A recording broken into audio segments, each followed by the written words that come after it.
Okay, everybody, welcome. Thank you so much for coming today. My name is Kristen. We are Social Justice Bermuda. Thank you so much for coming. Give yourselves a round of applause for coming on out. Today is a day about honoring our national heroes and taking action. And I'm excited to do that with you today. I'm excited to do it with my community today.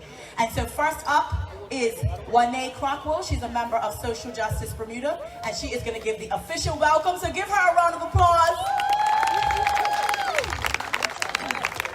Thank you, Kristen. All right, so on behalf of Social Justice Bermuda, I want to welcome you here today to this demonstration, and thank you for wanting to be a part of change in Bermuda. Social Justice Bermuda is a collective of Bermudians who are inspired by the global Black Lives Matter movement and the way that communities around the world are standing together to tackle and dismantle oppressive systems of injustice and racism. We are here today because Black Lives Matter. Can you guys say it with me? Black Lives Matter. And because Black Lives Matter, we are coming together to tackle issues that affect the Black lives in our community. Now, you know, there's been a lot of chatter on social media and in private circles about why now? Why are we coming together to do this now? Are we jumping on the bandwagon? Is it because it's trendy? What does police brutality in America have to do with us here in Bermuda? Well, to answer that question, I wanna flip it on you. I want everyone to consider the alternative. Why not now? Why should we wait another moment, another day, another year, another decade before acting on the things that have been plaguing Black people in Bermuda for years? Why should we wait before making meaningful strides toward dismantling systems of injustice that keep Black Bermudians oppressed in their own country? Oppression manifests in so many different ways.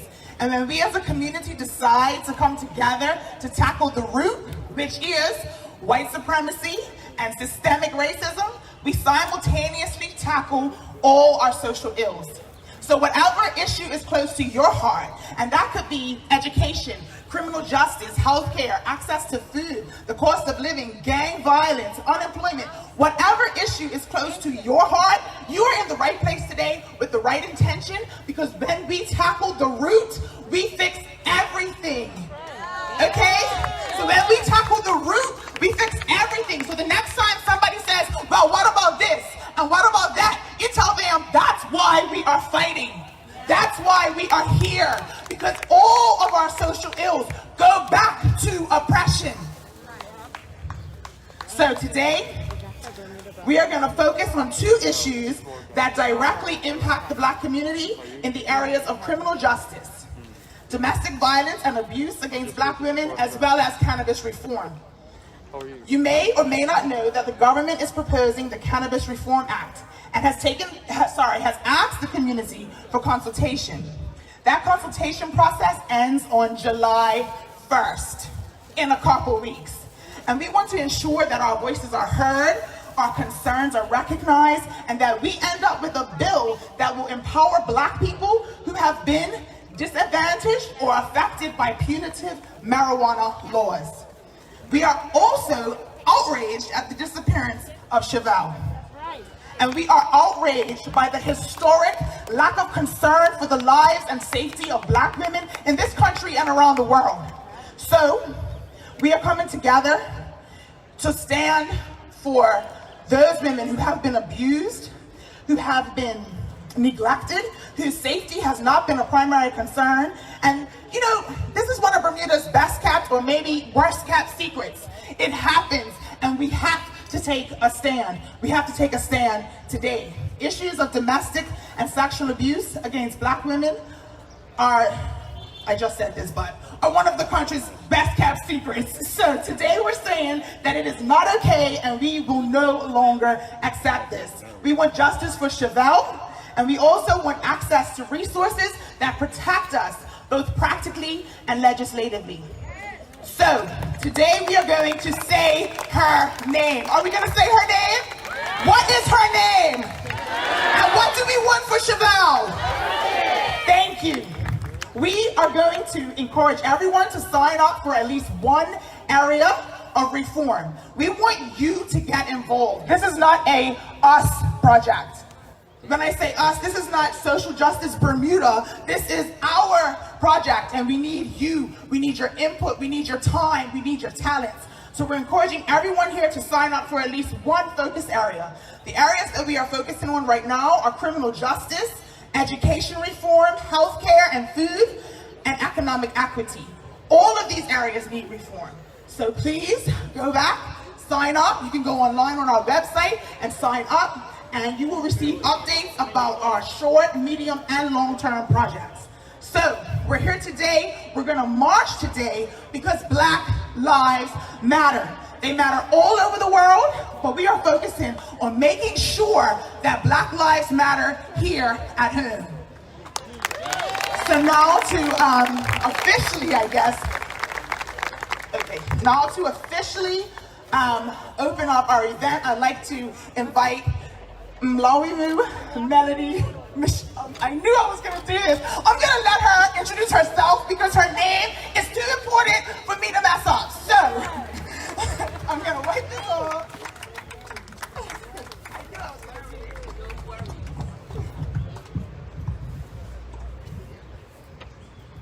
Hotep, beloveds.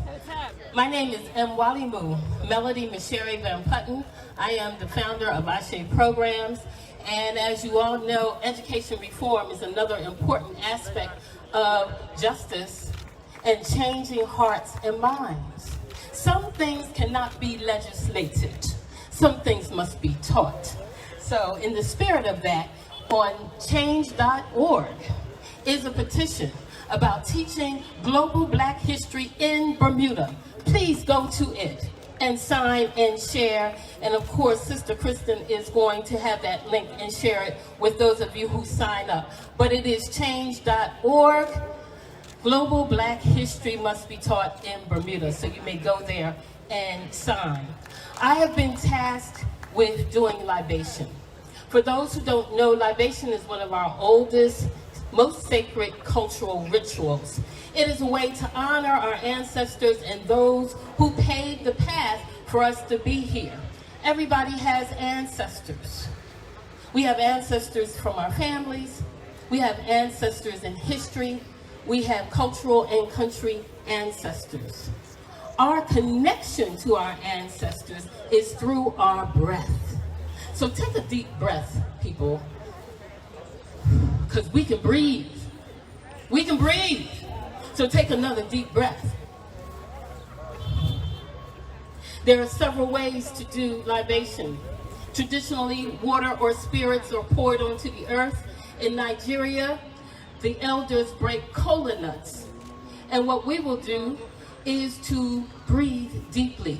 You may extend your hands if you wish, because we are coming in peace. We are coming open to change. We are coming ready to fight for change.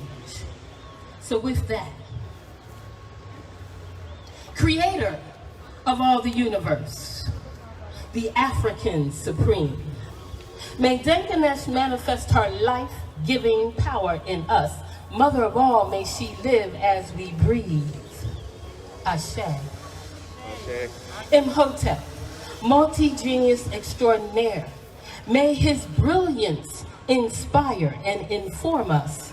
Like Hannibal and Nzinga, mighty, mighty warriors, may their strength be evident in our actions. As Hatshepsut represents a peaceful reign, may her blood flow through our veins. Ashe. Ashe. Ashe means it is good. It is an affirmation, so Ashe. Ashe. May Sheba's inner beauty renew our weary spirits as we receive the spirits of those who died and survived the torturous Middle Passage. May they be honored this day. Ashe. Ashe.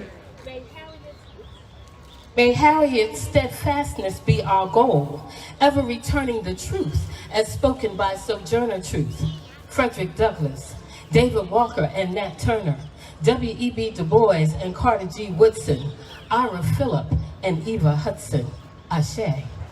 May the boldness and courage of Sally Bassett, Paulu Kamareka and Mary Prince dwell in us, as will the wisdom of E.F. Gordon, Malcolm X, MLK, and Dame Lois Brown Evans, Ashe.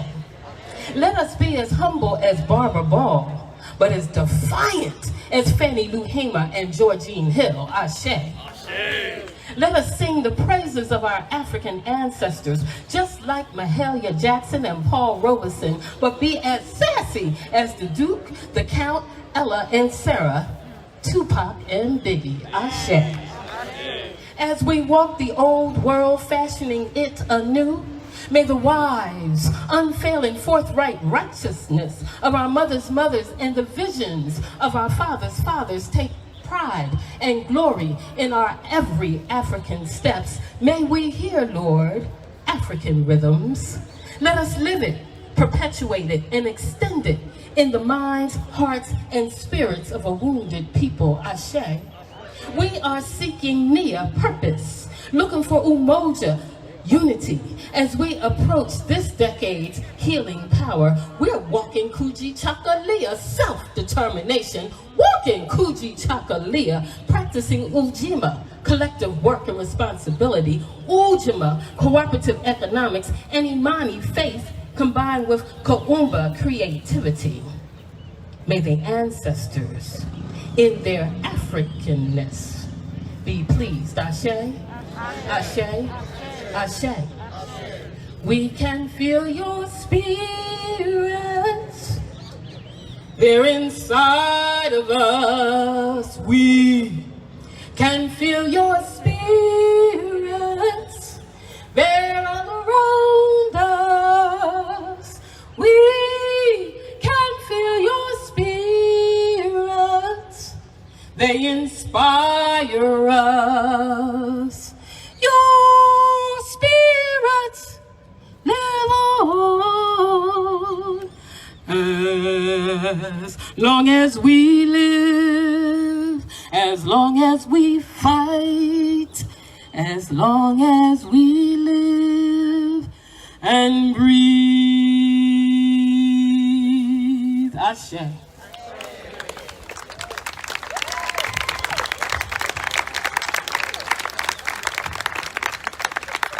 Thank you so much.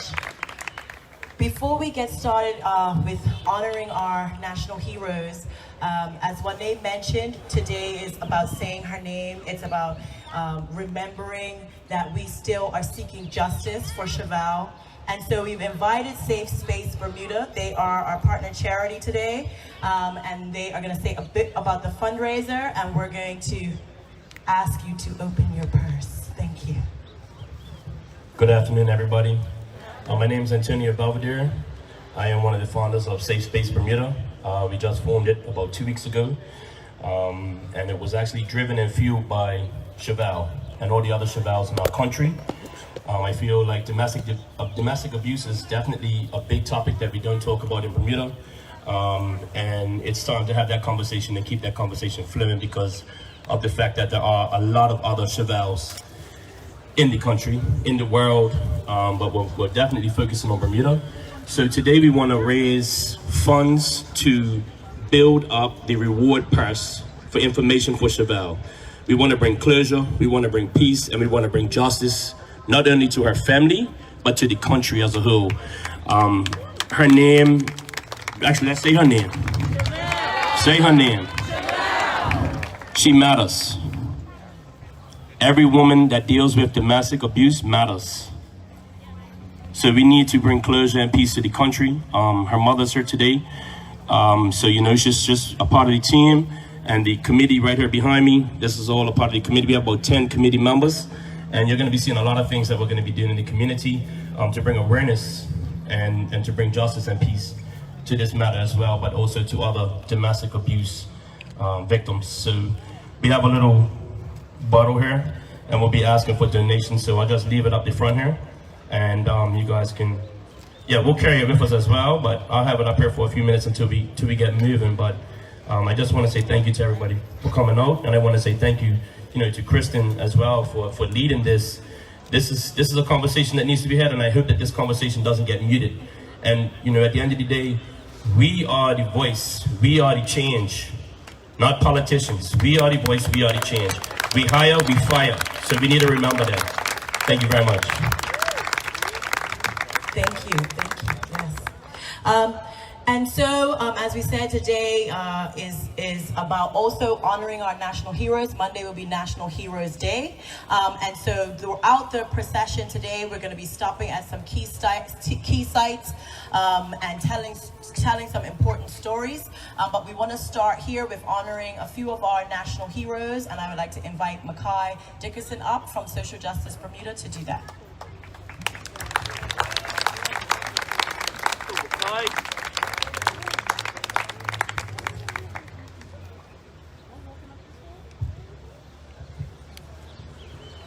Good afternoon, everybody.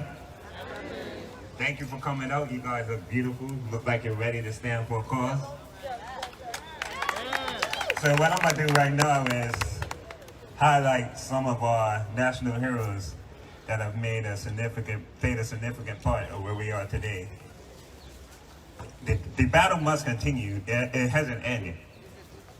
So as I speak on these heroes that have been recognized, I want you guys to do me a favor. When I say we recognize our heroes, I want you guys to say their lives matter. Let's practice that. We recognize our heroes. Their lives matter. Okay. We stand in continued solidarity with our local heroes that have fought to pave the way for social justice for Black Bermudians. We hope to honor them with our action. We hope to walk in their continued path. We recognize our heroes. Their lives matter. Edward Richards challenged segregation as an editor of the Bermuda Recorder. He used his social and legal credentials to end social, racial, and political injustice as a lawyer and member of parliament. This was significant in his accomplishment of becoming Bermuda's first Black premier and the first leader of Bermuda, Black leader of Bermuda. This afforded him the distinguished honor of becoming the first man honored with a knighthood by our colonial masters. He was premier when this honor was rocked by the assassination of Governor Sir Richard Sharp, whose death led to 2 Black Bermudian men being the last people sentenced to death and hung on our islands. An unjust act of law that resulted in what would be known as the biggest riot and action taken in the name of Social Justice Bermuda. Do we know their names?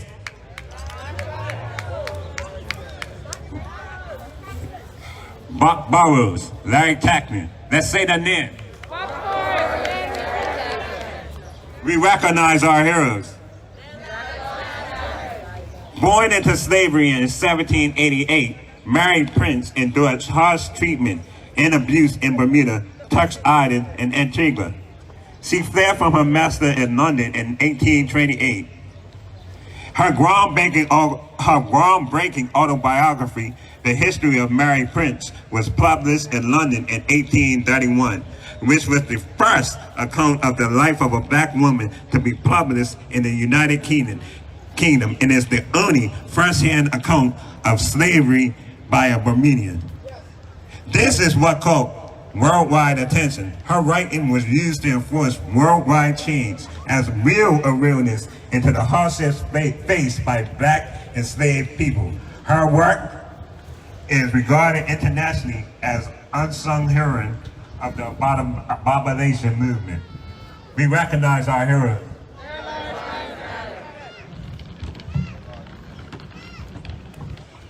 Dr. Edgar Fitzgerald Gordon was a physician who came to Bermuda from Trinidad in 1924. Through his community outreach, he became a member of parliament and founding father of the labor movement.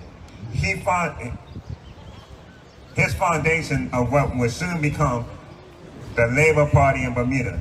His influence caused a number of uprisings in Bermuda and was a voice of reality for Black people in Bermuda and instilled pride for a movement. He took time to also help build and become the president of the Bermuda Workers Association, the forerunner of the Bermuda Industrial Union. the union that was created that fought for and won the rights and benefit of labor workers across the island. He was the author of the landmark 1946 BWA petition, which called for the end to segregation and other injustices. This led to a majority of rights we have today, and it's a reason we should continue to fight until the rights he started fighting for us for are accomplished. That means we haven't even seen the accomplishments that he fought for. He started this fight, and we have to continue to fight for this movement. That's why it's lovely to see you out here, because it seems like you guys are ready to continue the battle that our heroes fought for. We recognize our heroes. Dr. Polu Komafego, one of my greatest heroes. This man was a real one.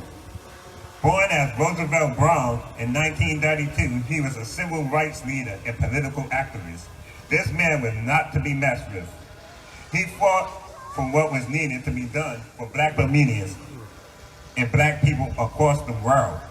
He stood head to head with leaders of this world and won many battles against them. This ancestor played a key role in the fight to abolish the property vote as a founder of the Committee for Universal Adult Suffrage. You can look that up. You should look that up. He was an ecological engineer, also a member of Parliament. Now, you gotta believe me, when this man pulled up in his sports car to the House of Assembly and roared that engine, he put fear in the hearts of the UBP members that were sitting in the House of Assembly. They knew he was coming, and they knew he was coming to make action. They feared this man because his strong stance and his fearlessness. He didn't back down from any leader. He traveled the world helping people of color develop a working water and sanitation system. And he used bamboo and other easily accessible materials to allow all African nations and other countries, Black countries around this world, to be able to develop a system where they can have purified drinking water. This man went around the world, battled so many leaders of this world. The man was in Cuba with the great uprising there.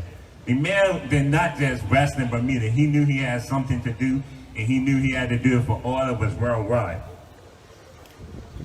He also made history by becoming a consultant to the United Nations, and also became the first recipient of the Human Rights Commission Human Rights Award.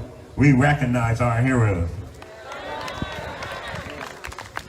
How can we not mention the great late Dame Lois Brown Evans, the first female lawyer in Bermuda, not the first Black female lawyer in Bermuda, the first female lawyer in Bermuda.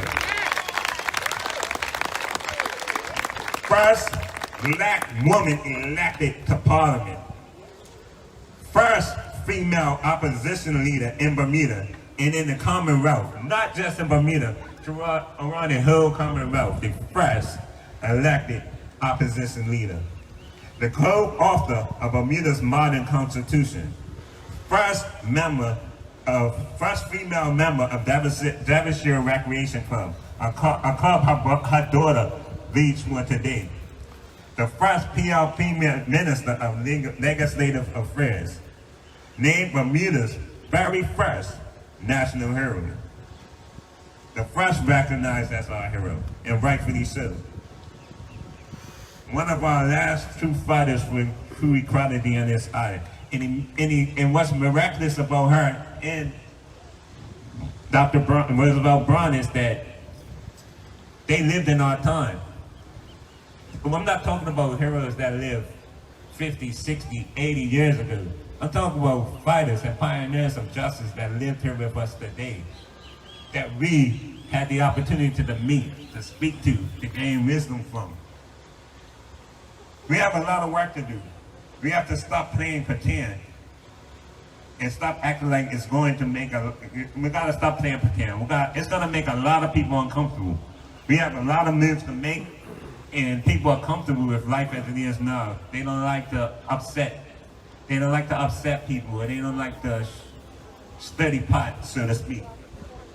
But if we're actually going to have true justice, true racial harmony, and true equality in this island, we're going to have to make a lot of people uncomfortable with the ignorance that they display on a day-to-day basis that causes us to have to stand out here and march and protest and fight for equality and justice. So, if you guys are ready to really take true action, if you're ready to stand your ground, if you're ready to say enough is enough and make as many racist assholes uncomfortable as possible, then stand up and do so, because we recognize our heroes. We're going to show them that lives matter by continuing their work and continuing their fight until there's no more need for a fight. That's not on us, that's on those who we are battling. And we are ready to take on the battlefield. Thank you, guys.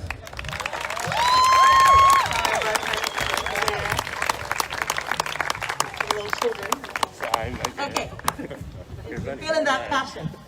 And today we want, as Makai said, we need to honor our heroes. We need to walk in their footsteps. And before we leave, we want to talk about an important site, the We Arrive statue here. Today we're going to stop at, we're going to talk about 3 sites. We Arrive, When Voices Rise, and the Sally Bassett Memorial. We want to honor these stories because we hope that they inspire us all to take action. We hope that knowing these stories about Bermudian acts of courage, knowing these stories about Bermudian rebels helps us to feel that spirit and that energy. And what better time to do that on National Heroes Weekend. So this is one of my favorite moments in Bermuda history. In February of 1835, a ship called the Enterprise was sailing from Virginia to South Carolina.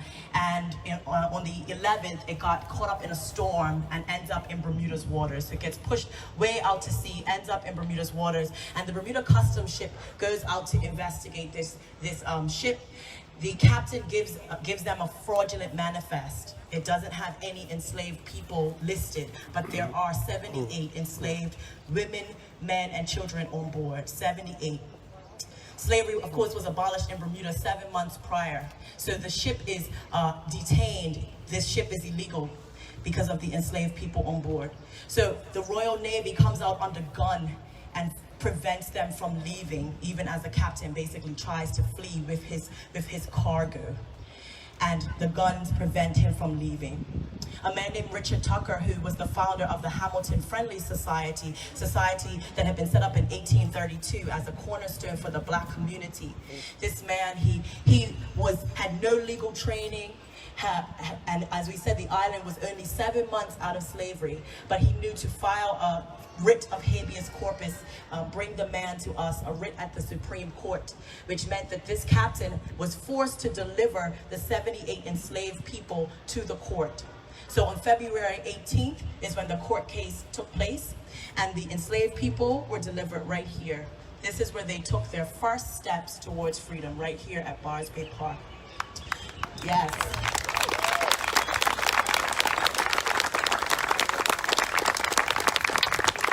The trial started at 9 p.m. and it was a crowd like this met them here, and a crowd like this was at the courthouse. Imagine the energy. A journalist says that there were no words to describe the sheer joy and wonderment that was in existence in the court that night. Because each person, the Chief Justice asked each person one by one, whether they wanted to stay in Bermuda and be free or continue with the ship and remain enslaved. One by one. The case went on until midnight. And of the 78 people, 72 chose to stay in Bermuda and be free. And their descendants live amongst us today. Their descendants that had their first, their descendants whose ancestors had their first steps towards freedom right here at Bars Bay Park. When the court found the 78 people, the 72 were going to be free, a spontaneous collection happened, and they collected over $70 from the audience to dole out amongst the families so that they had a start, money to have a start. And that's the equivalent of over $2,000 today. So when we ask you whether you can give for causes, that's the energy that we want to remember. That's the type of philanthropy. These people who some of them were enslaved the previous year, and now they are helping other people to receive their freedom. The one family that chose to continue on with the ship was a woman and her 5 children. I've seen posts that say that she had other children in other states, or her husband was in other states, and she was hoping to be reunited with him. She had actually been free and had been kidnapped and taken back into slavery, which was the case for a number of the people on board. That they had been living in a free state and had been kidnapped and were being forced into slavery. Her name was Matilda Ridgely. Say her name. There is no record of her after she left this island. We hope that somewhere her descendants walk free as well. And today, as we take our first steps as part of this project, we hope to walk in the path of all of the people that have come before us, that have laid all of this groundwork, that people who have served tirelessly on committees. You see Curb over there selling t-shirts and looking for members. They've been out here working for racial justice since the 90s, and they're still out here today. You can become a member, you can buy